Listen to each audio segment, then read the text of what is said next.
ইউনূস সাহেব। এরপরে ইউনূস সাহেবের বিরুদ্ধে কড়া কথা বললে অনেকের নাকি কষ্ট লাগে। আমরা ডক্টর ইউনূস সাহেবকে অনেক সম্মান দিয়েছি। আমাদের পরিষ্কার কথা, আল্লাহর কোরআনের বিরুদ্ধে যদি অবস্থান নেন, তার সঙ্গে শেখ হাসিনার চেয়ে ভিন্ন কোন আচরণ আমরা করব না।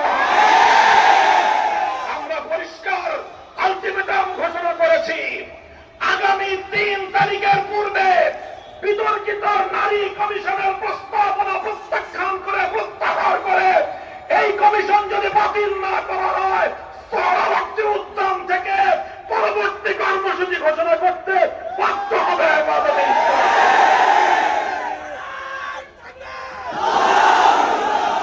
আমরা আল্লাহর কোরআনের বিরুদ্ধে ইসলামকে কটাক্ষপূর্বক এই ধরনের সুপারিশ করবার দায়ে নারী কমিশনে থাকা প্রতিটি সদস্যের বিরুদ্ধে আইনানুগ এবং দেশের ধর্মপ্রাণ মুসলমানদের ধর্মীয় অনুভূতিতে আঘাত হানার অপরাধে তাদের বিরুদ্ধে শাস্তিমূলক ব্যবস্থা গ্রহণ করবার দাবি জানাই।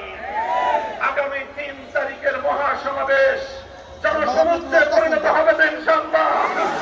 নারায়ণগঞ্জ থেকে ঐতিহাসিক যাত্রা সোহরাওয়ার্দী উদ্যানের দিকে যাবে তো ইনশাআল্লাহ। আলেম সমাজের ঐক্যবদ্ধ নেতৃত্বে সেই যাত্রা যাবে। প্রতীক্ষায় থাকলাম, বাংলাদেশ হবে ইসলামের বাংলাদেশ, আল কোরআনের বাংলাদেশ। কোরআন বিরোধী কোন অপশক্তি বাংলাদেশে ঠাঁই হবে না ইনশাআল্লাহ। নাসরুম মিনাল্লাহি ওয়া ফাতহুন করিম।